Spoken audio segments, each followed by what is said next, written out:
Oh, good morning, friends. You called me. I was just serving up some of my Bunyan cakes. What, you've never heard of Bunyan cakes? Oh, gosh. Oh, that's right. You may have called them pancakes or flapjacks. Well, I call them Bunyan cakes. What? What's the story behind Bunyan cakes? You've never heard of Bunions. Well, it comes from a tall tale. Have you ever heard of a tall tale? Well, a tall tale is a story that's sort of made up to talk about how maybe things that couldn't be explained to be explained, such as the Grand Canyon or the Mississippi River. People didn't know how those were created, so they made up some tales. Well, yeah, it's similar to lying, but a lot more creative. And so I'm going to share with you my Bunyan cake story by reading you the tale of Paul Bunyan.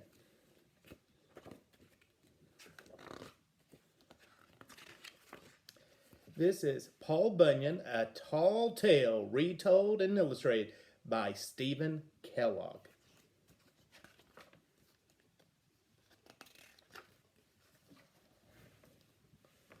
Paul Bunyan was the largest, smartest, strongest baby ever born in the state of Maine.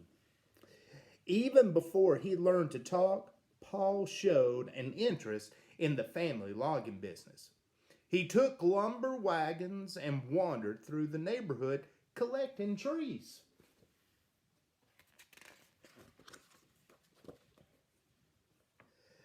There were so many complaints about Paul's visits that his parents anchored his cradle in the harbor. Look how big he is. His crib is as big as a ship.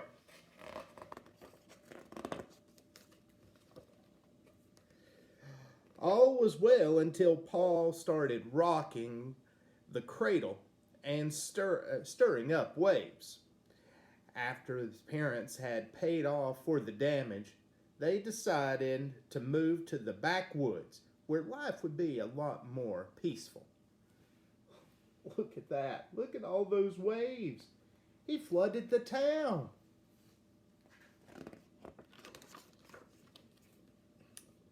Paul loved the wilderness home. He soon grew into a sturdy lad who was so quick on his feet he could blow out a candle and leap in the bed in the room before it got dark. Now that's fast. Every day he joined his forest friends in their sports. He raced with the deer and wrestled with the grizzlies. Look at there.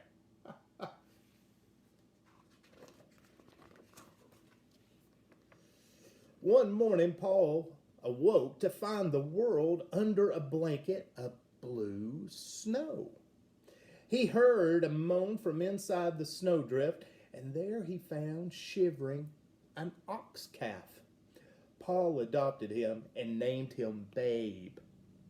Both Paul and Babe began growing at an astounding rate, but the ox never lost the color of the snow from which he had been rescued. As the years passed, the two of them proved to be extremely helpful to the family business.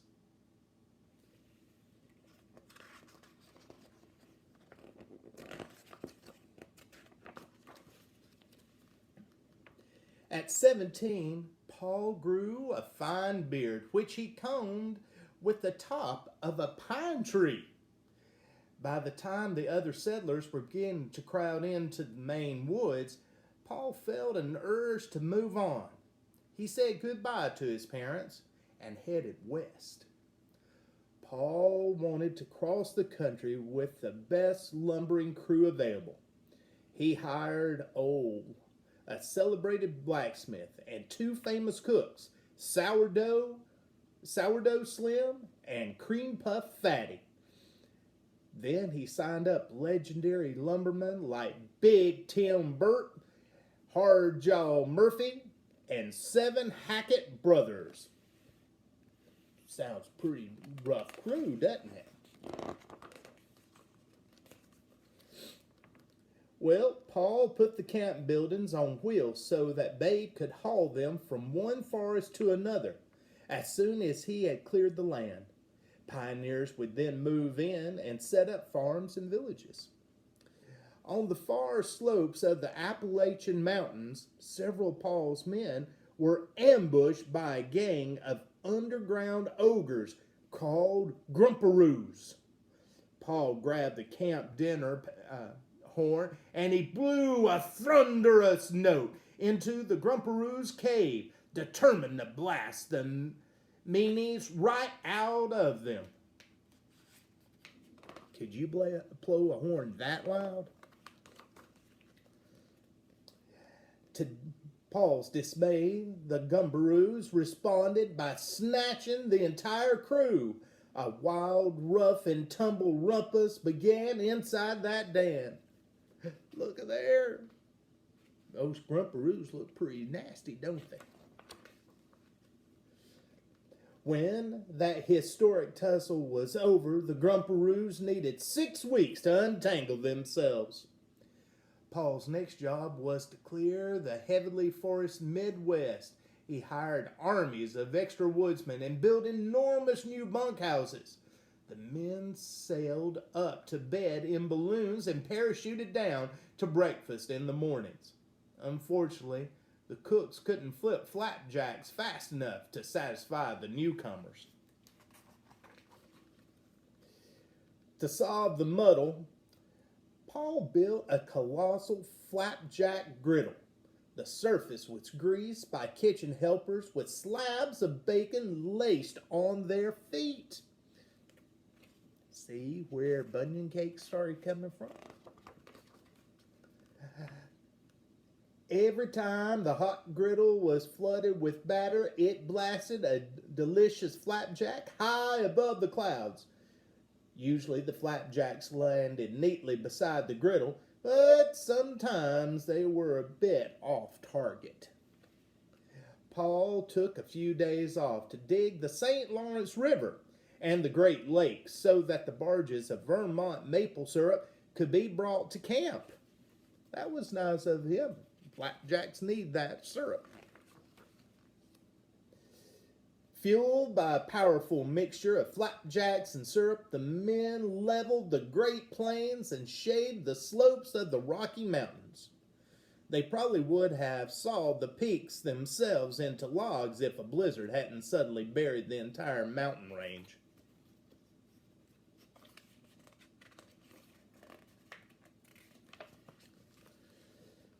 The blizzard continued for several years, snuffing out the springs, the summers, and the autumns. The crew burrowed into their bunkhouses and hibernated. Babe became so depressed that Paul asked Ole to make a pair of sunglasses for his friend. When Babe saw the world colored green, he thought he had stumbled into a field of clover. He began eating the snow with such gusto that soon the treetops reappeared.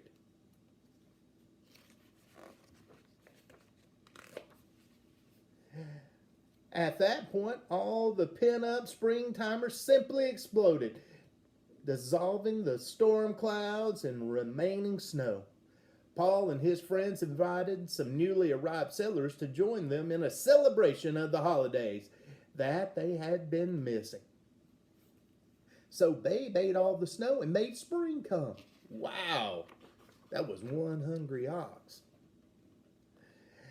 After the festival, the lumberjacks continued their journey, but as they headed southwest, the blistering sun and the giant Texas varmints proved to be more of a problem than they had expected. Travel began so difficult that some of the men began to speak longingly of being buried by the blizzard or bear hugged by the Grumperoos. Ooh, look at those varmints. Those are big, mean snakes, aren't they? While crossing the Arizona, the griddle curled up like a burned leaf, and the batter evaporated.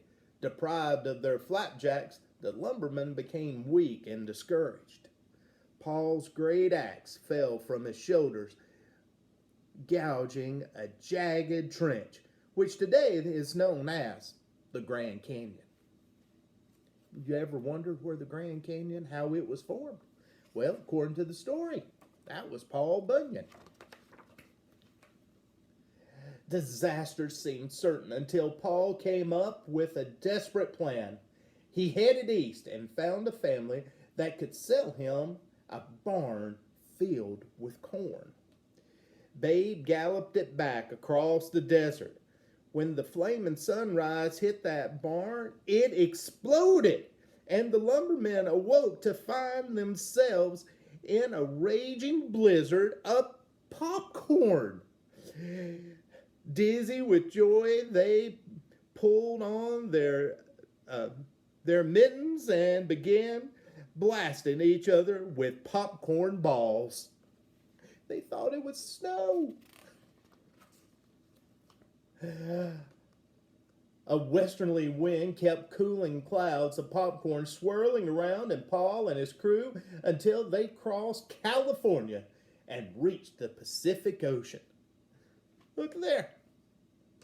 Paul went fishing. Look what he caught. A whale. He's as big as a whale. After he had crossed the country, some say that Paul gave up lumbering and rambled north searching for new areas and untouched wilderness. With the passing years, Paul has been seen less and less frequently. However, along with his unusual size and strength, he seems to possess extraordinary longevity.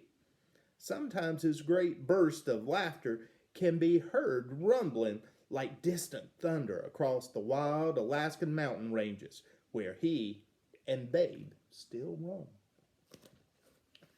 Well, that's our tale of Paul Bunyan. Well, you see where my Bunyan cakes come from, but you also find out where a lot of other things coming from. St. Lawrence River, the Grand Canyon. Now, you don't think those are true. You're right. They're not true. But it was an interesting way to spend the time, much like what you're doing today with your families. We're sitting in, share some tales. You don't have to make them tall tales, but it's a wonderful way to make up stories and create some great things, some great memories. Then maybe write them down. You think you could write an amazing tall tale like Paul Bunyan? I think you can. We may visit some other tall tales in the future. Maybe about Pecos Bill. Maybe even about good old John Henry. Never heard of them? Well, stay tuned. You will in a few days. Well, as always, have a great one.